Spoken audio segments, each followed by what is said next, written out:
Futurized goes beneath the trends to track the underlying forces of disruption in tech, policy, business models, social dynamics, and the environment. I'm your host, Trond Undheim, futurist and author.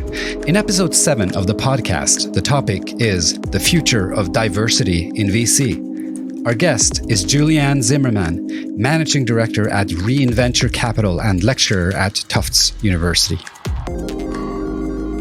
Julianne, how are you doing today? Very well, thank you. And you? Yeah, it's a nice morning. So what's on your mind today, Julianne? What's going on?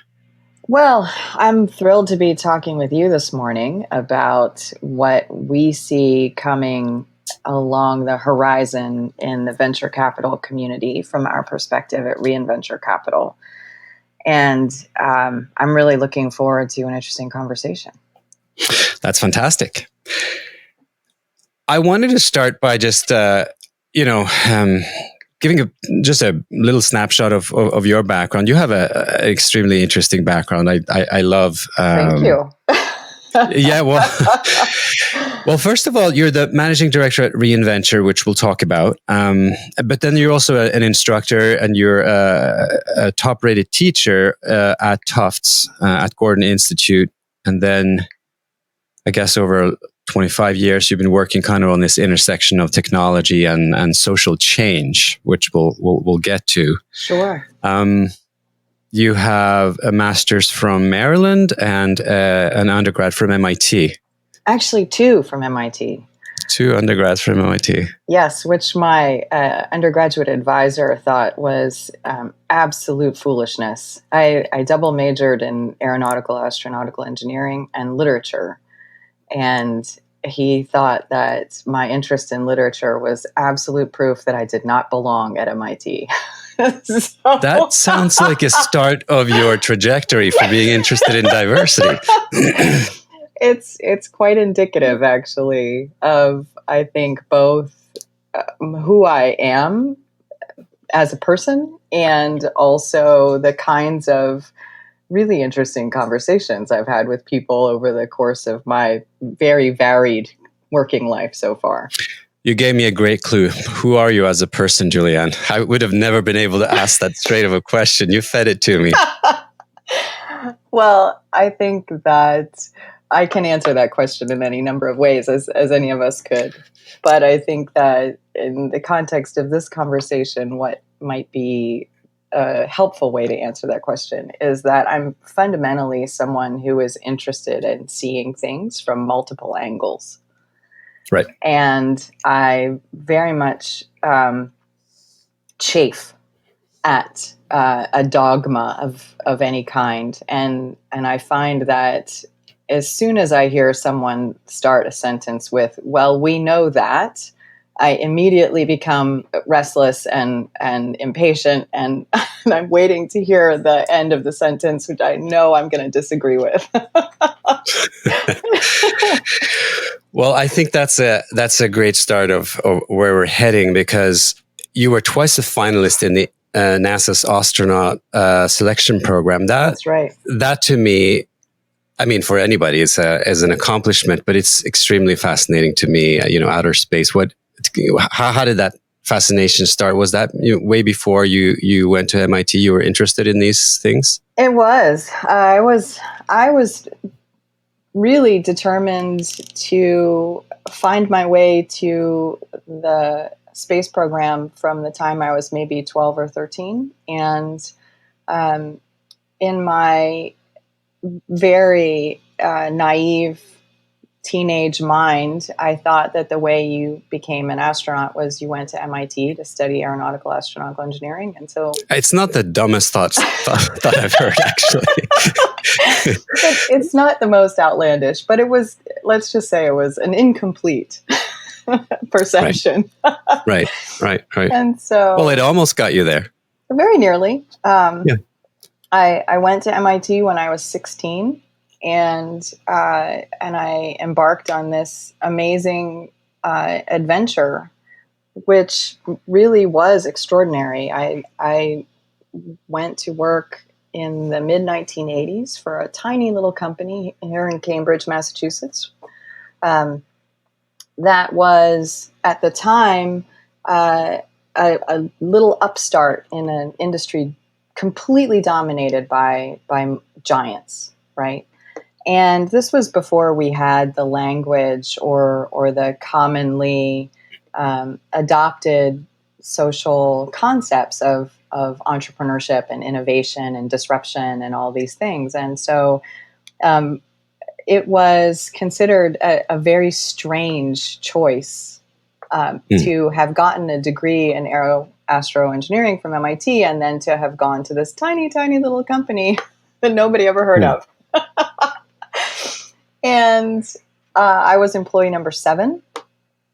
And what I loved about that company was that it had been created by a couple of researchers who were just completely unwilling to accept the status quo in the industry at the time, which was if you as a researcher decided that the next thing you needed to examine in your research was the role of gravity in whatever you were studying, and you applied to NASA for approval to fly your experiment and received that approval, then basically the next thing you had to do was contract one of the big aerospace houses to design and build your experiment apparatus for you. And at the time, the average was 8 to 12 years to get that experiment flown in space. And it was about even odds whether you'd get any usable data back, let alone publishable,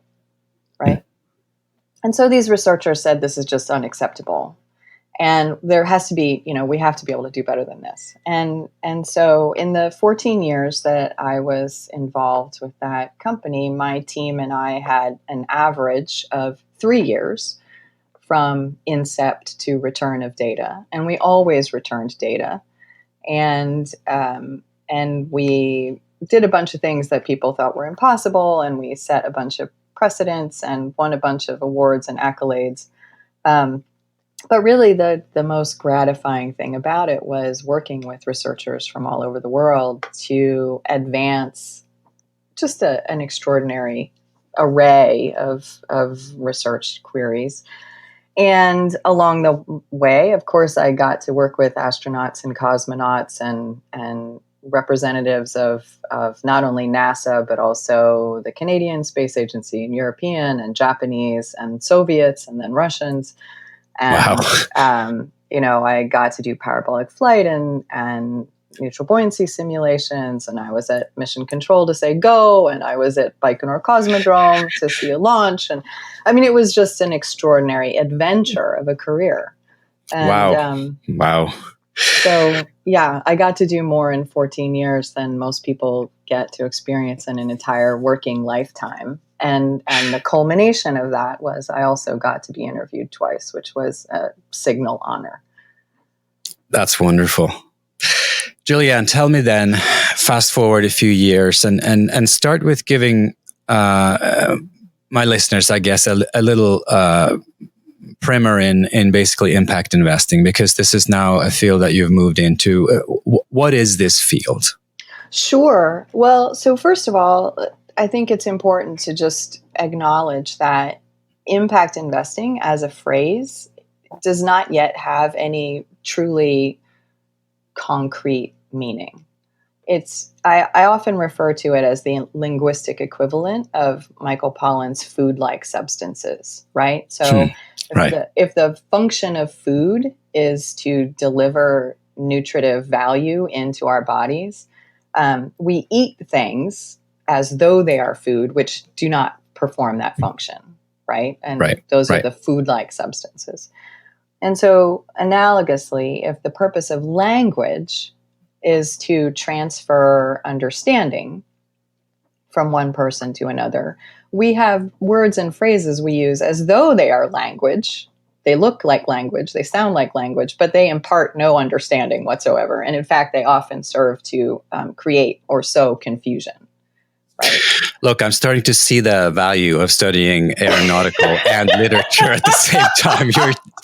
You're making me rethink my career choices here.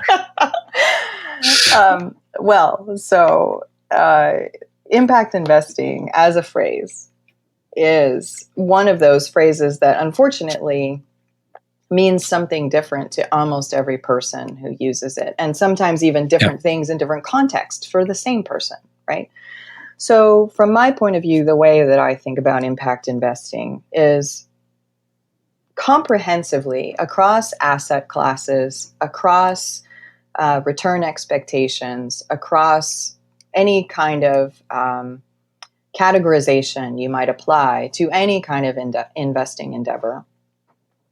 If you commence that investing endeavor with not just the risk and return and time horizon and other usual parameters, but also along with those parameters, an expectation or a requirement or an assessment, at least, of the positive and negative effects of those investments. That, I will say, is, generally speaking, impact investing, right? It's interesting you say this, because I just had a conversation yesterday with a fantastic guy who's going to be on this show soon. And he just said, well, we're not a diversity fund or anything. And that's and by the way, I mean, enough about him, but basically, I think it's an interesting statement, right? Because people want to clarify whether they are or are not a diversity fund, an impact fund. But what you're saying goes very counter to that kind of attitude. And why is it that, I guess, the first years of this term and the early funds, you kind of had to exaggerate the point, right? To say we truly are, and yes, we put this left front and center. What you seem to be saying is a little bit different. You seem to be saying that it's more of a natural. It's kind of one of the criteria, but it doesn't necessarily, well, for one, make you an inferior fund. It's not like you're now segueing away from the true, high returns. You're just, putting a limitation on yourself. You're saying it's just one of the base criteria going into an evaluation. It's not like you're so set apart from the market that you can't even be treated as a market actor. And I think that's maybe, is that maybe happening as an evolution of the term and the funds that are kind of choosing to see themselves that way? Or is it just that, there never really was that massive distinction between, I'm an impact fund and I'm not an impact fund? Well, so I think that there are significant distinctions. And for example, if you read or listen to the comments Erica Karp has made at Cornerstone Capital, she makes an extremely not only impassioned, but also evidence-based case that if you are not taking impact considerations into account, you're probably failing your fiduciary obligations, because that's an interesting perspective. No, that's a great, that's a very kind of that's a very high-pitched defense, I guess, of the concept in and of itself. You're saying it's actually the most natural thing, and it shouldn't be any other way. But that said, the part of the reason that there is this, I would say, confusion or lack of clarity around this phrase impact investing is that, again, if you look across asset classes and you look across geographies and you look across return expectations, right, you will of course find that there are wholly concessionary impact investments, which make perfect sense if you are investing to create capacity, for example. Right. Just as you might have bond investments that have quite low returns, but you're making them for the purpose of that fixed income instrument, right? Exactly. And conversely, at the very opposite end of the spectrum, you have high impact, high return, totally non-concessionary investments, which again makes sense given the nature of those investments. And you have the full spectrum in between. Got it. And so I think that what very often happens, and I've seen this happen far too often, is you have practitioners of different kinds of impact investing strategies at different loci on that spectrum arguing Punch and Judy style about, this is impact and yours is not. No, you are wrong. Mine is impact and yours is not. And I think that, unfortunately, that contributes to the confusion more than advancing the practice. So there's two things that I wanted to make sure we got to. I mean, one is sort of diversity in VC overall, because there is a legitimate discussion. Well, there was a legitimate discussion about diversity in among VCs, and the old white men network, really, which I think has now become really dire, right? To discuss and address. But also there's diversity in founders. So there's kind of two issues that I think we should cover. What if we just pick up on the founders first? What characterizes sort of these underrepresented founders that you want to invest in? What kinds of founders specifically? What types of groups are underinvested right now in the VC space? Sure. So if you just look at the sector writ large, about 90%, give or take, of venture capital goes to predominantly straight white men from a dozen universities, and with leading companies that are located in about a half dozen metropolitan areas, and that's up from a few years ago when it was 4 metropolitan areas. By the way, yeah. and by the way, we're there's talking research about the U.S. incidentally. So right. we see similar patterns in the U.K. and elsewhere, but specifically those numbers are about the U.S. So some of it, I mean, this is interesting. There's actually a PhD from MIT on zip codes and innovation, right? And one of them shows basically the best zip code, or one of the best zip codes, is the zip code around MIT, right? The Kendall Square zip code. Right. So let's just take that as an example, right? Yeah. That has never really been viewed, I think, by many as a diversity point, because it's sort of like, oh, well, it's outside MIT campus. What's non-diverse about that?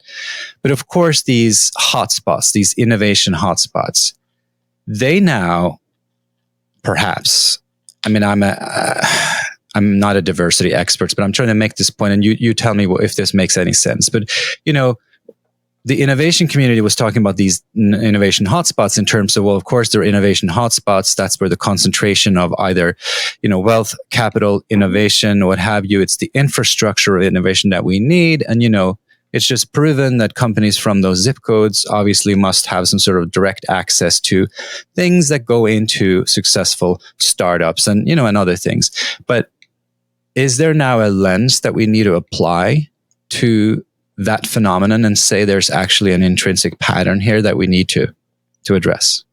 Well, so a couple of things. First of all, I don't think you have to be a diversity expert to just sort of look at the landscape and ask some thoughtful questions about it.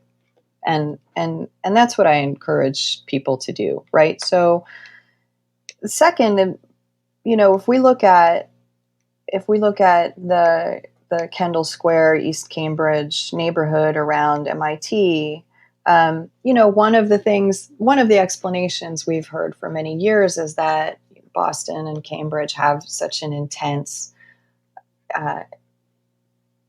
profusion of innovative startups because of the intellectual capital we have. And that's part of the story, right? Because MIT predated the innovation entrepreneurship boom by about 100 years, and Harvard by a multiple of that, right? And True. So we had the intellectual capital for a long time before we had this profusion. And we had capital in Boston. Boston was a merchant town, right? We had capital in Boston for a long time. It was really the combination of not only those factors, but also the efforts of people who said, we want to actively catalyze the growth of young technology-based companies here, and intentionally combined those elements plus expertise and very active intentional networking and some other things in order to really spark that intensely active ecosystem that we now have. And then, of course, as people saw that happening, they wanted to be part of it and came and joined. But my point is, one zip code, Kendall Square, versus the zip code just across it, or even just outside it. I mean, I think this is what the problem here, I guess it's hyper proximity that we're talking about. So it's not like you have to go to inner Michigan, or somewhere really far off to get this discrepancy. You don't have to go further than, a little bit off the tee and to the left and to the right, then you get to these communities that have zero access to the same type of capital. Exactly. And so, the hyper focus, or as we often refer to it, the hyper concentration of those resources really is, it has both sparking value, but sure. It also becomes, we might think about it as being quite blinding or mesmerizing. So it distracts from everything else. And I also think it's really important to point out that even within that neighborhood immediately surrounding MIT, not everybody in that neighborhood gets the same amount of attention or capital or other resources, right? So I've had numerous conversations, more than I would like to count, with people who are postdocs or multiple degree holders from MIT with significant patents in their own names, with significant customer demand already demonstrated, who nevertheless cannot seem to catch the attention of the venture community. Can you boil this down for us?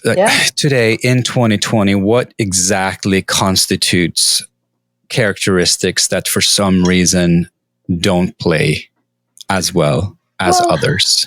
So what are these categories? I mean, or do you refuse to put it into categories? Because you this is an example. You didn't say gender. You didn't say ethnic background. You didn't say origin. You didn't say anything, socioeconomic. What are those things that shine through when you think about all of those conversations that you're having? Because I'm careful. I don't want to try to pigeonhole you into sort of, because I know characterizing this into one type of underrepresentation might also be another sort of form of domination. So I don't know exactly how you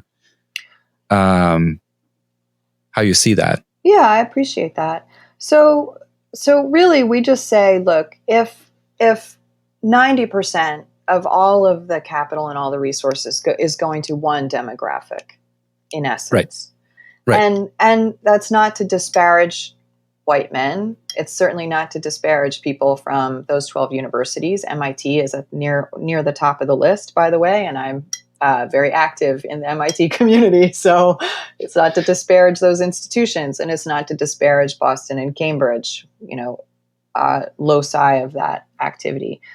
But it is to say that if we have that hyper concentration in one very narrow, multiple filter set, then that, again, just in a very commonsensical way, looking at the landscape, that almost by definition constitutes a failure of the market to appropriately price risk and opportunity, market dislocation.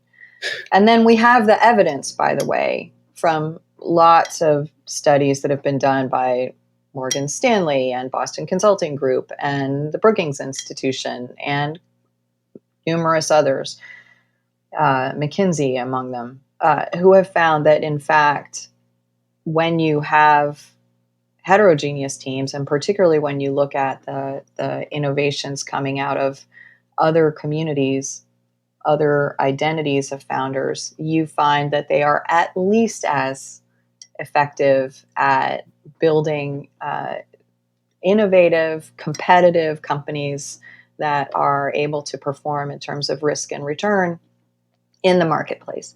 So to your question about how do we think about those identities, I think about it as just saying, well, who's being missed? Who is being missed here, right? And how do we pay attention to what the market is missing? Now, with Reinventure specifically, we focus on Black, Indigenous, and other people of color. Sure. And we focus on women of all identities. And so any female identifying founders across the gender spectrum. And we do that not because that's a comprehensive catch of all the people being missed by the hyper concentration of the venture sector, but because that builds on, first of all, an effective strategy that my senior partner Ed Duggar pioneered in a former fund, but also because that's where the strengths of our networks lie. And so let me just dig a little deeper here, because what I'm trying to understand, because some people are saying, well, yes, okay, so it's people of color or women issue. Those are two groups, and it's pretty easy to kind of list those as clearly underrepresented. But then there's this debate about cognitive diversity, sure. And that can be framed in different ways. I mean, one, it's sometimes, I guess, a knee-jerk response from white guys who say, well, you know, it's much more important to have smart perspectives wherever they come from. And this is sort of, I guess, the sentiment in the investment community would be, as a response to this, they would say, well, you know, what are you talking about here? Mm-hmm. Julianne, what's important is we need cognitive diversity. We need the best ideas wherever they come from. And they would argue that happens anyway. But there's another way to frame that cognitive diversity argument that says, well, that's exactly what you're talking about. Right? Mm-hmm. Because, and I think that's what I wanted to get to with this impact investing idea, is like one thing is to say, well, we should morally have a wide representation. And, you know, I come from Norway, and they have, you know, mandated a certain percentage of, I think now they are up to 50% females on boards. And, you know, I'm sure they could take that to, well, it would be difficult to do it for people of color, I think, yet, you know, in Norway, but they might move to that. They might put some sort of percentage there as well. You could do it for other diversity groups. But this idea of cognitive diversity, does it make sense to you? And is that the rationale? So, excuse me. And I will say it's a yes and no answer. And kind of like you framed it, Trond. So first of all, as we've already discussed, I think about things very differently than a lot of the people I went to school with, for sure. That's right. And so just having people who come from different educational backgrounds, different degree backgrounds, different professional experiences, different lived experiences, does contribute to the heterogeneity of critical thinking and creative thinking, right? And that contributes to problem solving. However, if you're still focusing on variations within a fairly homogeneous demographic, you're only getting a small portion of that heterogeneity, right? And the fact of the matter is, we know that founders create companies to pursue the opportunities or solve the challenges that they see and are drawn to, right? And so different people are drawn to different problems and different solutions. And so lived experience, cultural background, even differences in your language of origin will have an impact on the things that you latch onto and commit your energy to addressing, right? And it does actually make a difference to reach beyond, you know, again, a zip code, to reach beyond a demographic, to reach beyond a university, et cetera, to engage people with those very different perspectives. I wanted to move to some concrete funds that have done work that you respect. There are VC funds now, and then I want to hear about Reinventure. There are some funds even here in the Boston area. One in particular, I'm thinking, I'm just blanking on the name right now, but that targets immigrant founders. Yeah. Right, and then there's specific diversity group funds. Mm-hmm. What are some funds that are doing good work, regardless where they originate, that are putting some of these principles into practice? And then we can, we'll move into Reinventure. I'm very curious to hear what you guys are up to. But are there a couple of others that you have tracked or that you find do interesting work? We don't have anything like a systematic or scientific census of our peers, but just informally, we have a list of well over 100 other funds in the United States with some kind of non-dominant founder investment thesis, right? And so some of them are focused on gender or race or ethnicity, kind of like Reinventure is, maybe at different stages or with different strategies. And we can talk about the Reinventure strategy. Others are focused on, let's say, as you've mentioned, immigrants or veterans, or they may be focused primarily on LGBTQ or non-binary founders, or they may be focused on specifically capital-starved geographic strategies, right? So focusing on places where they find that the investment community is not going. And so there's really quite an array of different vectors, let's say, you can take to find a significant opportunity that the majority of the venture sector is just missing for one reason or another. So, we see, for example, in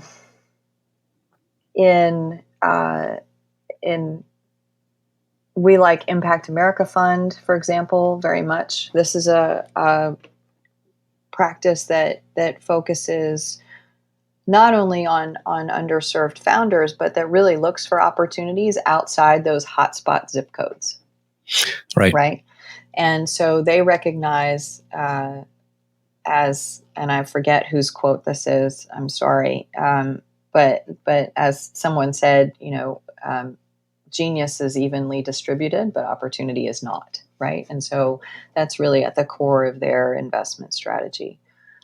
We see others focused on a particular subset of founders, let's say, or on solving the capital problem. So, for example, we see pipeline angels and groups like those working to bring more different angels into the practice of investing, right? Sure. I mean, that's another factor, the absolute earliest bid that someone makes on your idea, that could mean a lot. Absolutely. And they could also bring those founders out of whatever communities they come from, right? Absolutely. If they could escalate that. And, of course, Arlen Hamilton has been, the way that I think of her is, I don't know if you would remember this cartoon, but when I was a kid, there was this cartoon as part of the Rocky and Bullwinkle show about this French-Canadian mouse who was the bane of existence of this Canadian Mountie cat. And the mouse's name was Savoir Faire. And so every single time that Savoir Faire would escape and defeat the cat, he would say his catchphrase, which was "Savoir Faire is everywhere." I love that. I feel that way about Arlen. I don't think she sleeps, but she's everywhere, and she's just being amazing. Well, tell us now a little bit about Reinventure. I want to hear what your strategy is and some of the more exciting founders that you've invested in recently. Yeah, so specifically, as I mentioned, we focus on Black, Indigenous, and other people of color. You may have seen the acronym BIPOC, and or women founders, and again, women of all identities. And we look specifically at companies that are at or near break even and poised to grow profitably, which is again a very different investment strategy than most of Sure. our venture peers. And we do that for a couple of reasons. One, because we are a high impact, high return strategy fund, and so we know from prior experience with Ed's predecessor fund that investing in those companies at that stage not only gives us the ability to assist those founders to create wealth, not only for themselves and the investors, but also for their employees and their broader pool of stakeholders. So those are companies that really do actually make a high impact. But also because we invest at that stage and specifically with that objective, investing for a majority success portfolio as opposed to a couple of, runaway hits. Sure. No, that is quite different. We have we have an analog return profile as opposed to a binary return profile, and it turns out that also generates quite good returns for investors. Right. And so we look for teams who have, first of all, again, a heterogeneous existing team, but also who are committed to hiring, promoting, and compensating equitably, because we know that's how they will continue to remain innovative as they grow. But we really look for teams who are in fragmented industries where they are at the forefront of one or more shifts in that industry. And that combination... But you're industry agnostic other than that. We are industry agnostic. That combination of profitable business model in a fragmented industry at the forefront of a shift, and we have a lot of shifts going on right now. That triad we see as the sort of core constellation of a company that has the potential to become a real economic engine. And they have quite attractive opportunities both to grow organically and to make acquisitions as they grow, as the opportunity presents, and also to be very attractive targets for acquisition themselves. Can you single out a couple of founders or companies, or is that again like you want your majority to succeed? So is it hard for you to just pick one or two to talk about? Well, no, I'm asking that because it's a very easy question for most VCs, and it's the first thing they would want to tell me about is, we have this winner and that winner. Yeah.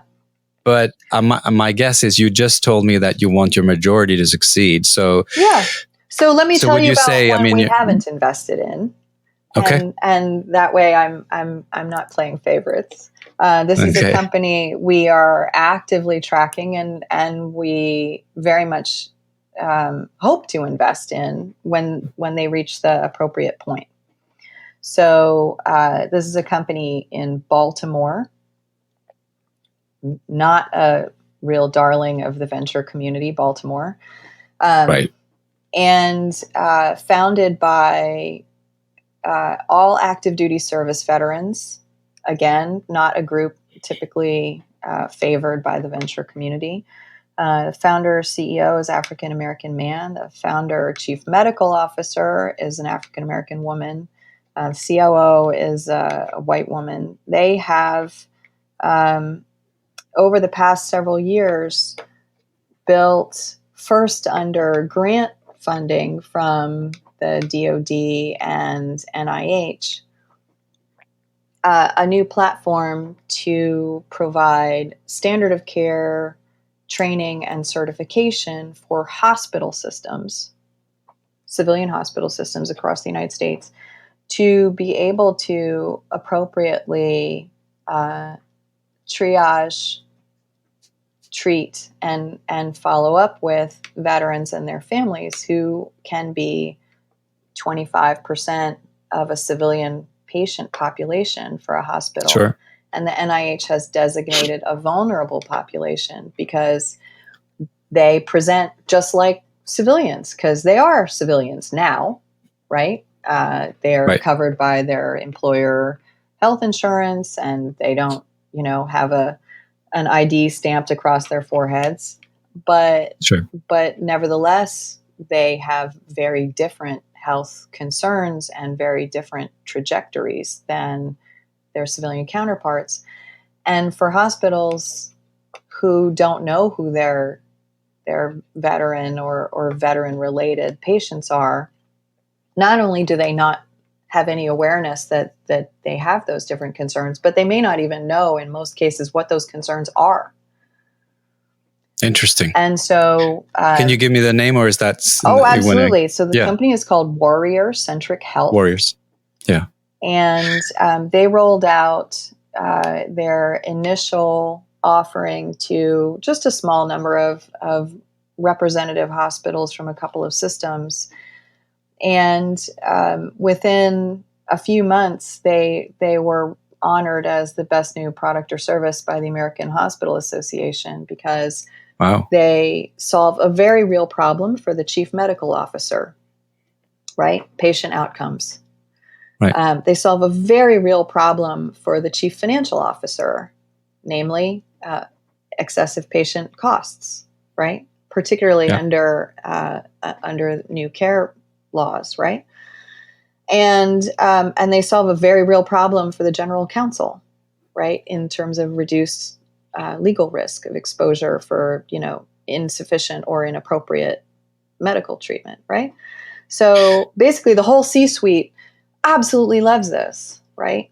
And the reason that they saw the opportunity, going back to rewinding a few minutes in our conversation, the reason they saw that opportunity was both because of their lived experience, sure, right, as veterans, but also because having come through all of the veteran and civilian experiences they had, combining their various experiences together, they saw a way to be able to bring a solution to bear in a very effective way for this large population of hospital systems across the United States and eventually outside the US as well.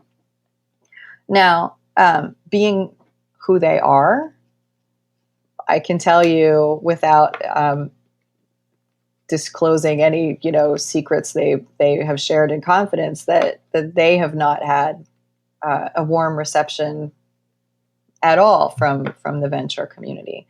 But we love this business. It's very well it's very well founded in terms of the opportunity. It addresses a present and significant need on the part of their customers, hospital systems. It also solves a real human problem in the form of the well-being of a significant population of Americans. It's profitable. It will be profitable. I mean, it's a profitable business model. It's not yet profitable. And it also has the potential to be expanded to address adjacent problems, right? So it's not, a kind of highly customized one-off solution. We like everything about it. Julian, tell me, this is fascinating. It gives me some hope that there will be, and no criticism to TikTok, but there'll be businesses that go a little deeper than just social media these days. Tell us a little bit what the future holds if you get your way with investing. What kinds of companies? How do we get more of the kinds of companies that you are just talking about that are addressing deep real needs? And do you see this happening? I mean, is there any evidence that these 100 funds that you're talking about, are they growing? Is the group growing? Is the community of awareness around these issues? What rate of growth are you seeing for that? And what does the future hold for diversity in VC generally, and specifically for the kind of diversity that really goes deep into people's lived experience, beyond these innovation hotspots? Sure. So that was a lot of questions, by the way. You have 1 minute.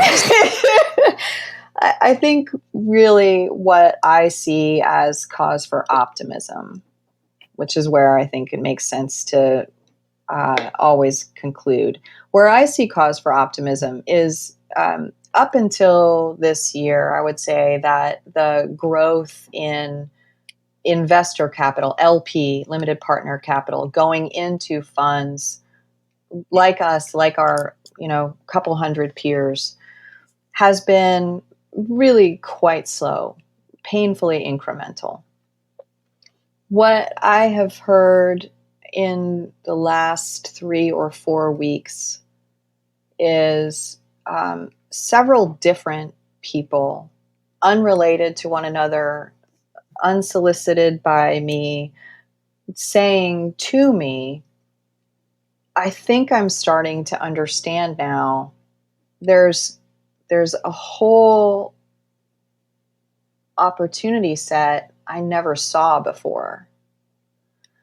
And so I love that you're using the word opportunity set instead of sort of like moral prerogative or something, which is probably is also true, but it's just a completely different way of looking at it. Yeah, so that's what gives me optimism. I think there are, for sure, very powerful moral and economic arguments, and for sure I have my own. But I think what I find encouraging is that there's also an extremely compelling opportunity argument. And I think based on the small sample set of conversations I've had with people just in the very recent past, I think that is starting to percolate. In terms of what we can see, if that actually does bear fruit, I think we will see, for sure, we'll see fun things like TikTok. But I think, and there's nothing wrong with that, right? Because it's a channel and a platform for hundreds of thousands of expressions underlying those. So I'm not dissing the platform idea, but I'm just saying there are other things out there than social media platforms. Yeah, and I think what we will see is, again, a profusion in the variety and the applications and the sectors in which we see successful companies growing and innovating, right? And that variety is really what makes a healthy ecosystem, right? I mean, we know this from agriculture. A monoculture is very brittle, right? I love this conversation. It goes from astro to literature to monoculture. So now we can open up a whole new set of discussions around agriculture. It's actually, I'm passionate about agriculture, and then we can move to the microbiome if you want after that. Precisely. Because, I mean, these things are related. Absolutely. Absolutely. And what we know in all of these different disciplines, in all of these subject areas, in all of these scales, right? From the very, very small to the quite large. What we know reliably is that heterogeneity is fundamentally more robust, it's more resilient, it's more prolific, right? It's more fruitful. It is substantially healthier than any kind of again, monoculture or homogeneity, right? Thanks so much, Julianne. I hope that we can continue this discussion. It strikes me that this could go on for a while, but I think maybe we'll save that for a next panel on heterogeneity, or lack of monoculture, it could be a whole separate discussion. Thank you so much for what you've contributed today. Fascinating to hear what you're up to. Thank you. It's been loads of fun. I look forward to continuing the conversation. All right, great. Thank you. You have just listened to episode 7 of the Futurist podcast with host Trond Undheim, futurist and author. The topic was the future of diversity in VC. Our guest was Julian Zimmermann, managing director at Reinventure Capital and lecturer at Tufts University. My takeaway is that both on diversity in VC limited partners and on investing in underrepresented founders, there is hope for change. Dealflow is attractive. Valuations are good. There's a growing realization that the market has been missing a lot of talent.